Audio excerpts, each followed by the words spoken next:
Sir, if the percentage of splitting of expenses, can I hear it one more time from you, sir? How to classify the expenses and put it in percentages? See, it depends upon whatever formula you want to follow. I follow the formula 45, 15, 40. So after that clinic expenses, 45 goes to my needs, 15 goes to my wants, 40 goes towards my RIP. There were times I have put in as good as 80 also in my 80% of that 100 in my retirement investment planning, courtesy the help of my dad. He was bearing the expenses of the house.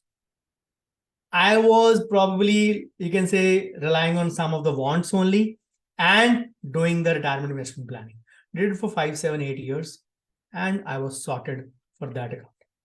I was absolutely sorted for that period. So that is the way that helps in this regard, that if somebody is able to do that part, you can do it. Otherwise, you have to put in some amount, some division amount every year. Not everybody can be as lucky as I was in that situation.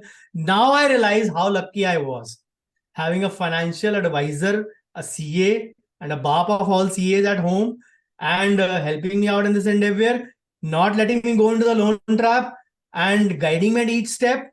And I was so naive and uneducated at that time that I could not unlock his full potential for me as well. Never mind. I asked about clinical expenses to categorize, which would be the ideal way to put it in different categories, like materials and instruments, consumables, salaries. Is there a way to organize this, sir?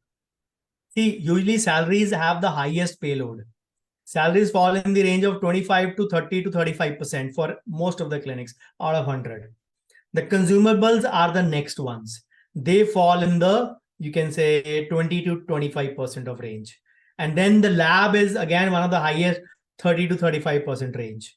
Now, somebody who has a rent will have a portion of rent, and these portions will contributorily decrease. I'm giving it from my part because I don't have a rent part. So these three, and then equipment part, we don't have to consider the cost. We have to consider the depreciation, because that is increasing our book value and the balance sheet value, or the net asset value of me as a owner as well.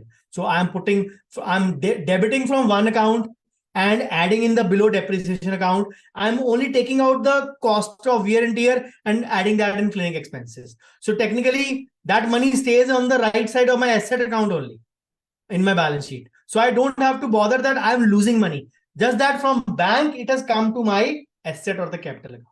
It stays on the right side of the second page. So it is not an expense. Only the depreciation is an expense. That will be, depreciation will be counted in the miscellaneous section in that part.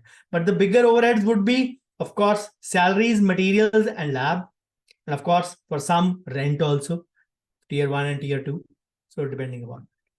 Okay. For updating and for education, how much 10% minimum. 10%. That is operational expense. I consider that as an operational expense, because I am putting that money on myself to learn something more. Minimum 10%. That is maximum, what maximum, sir. Maximum sky is the limit. Sky is the limit. The amount you can spare.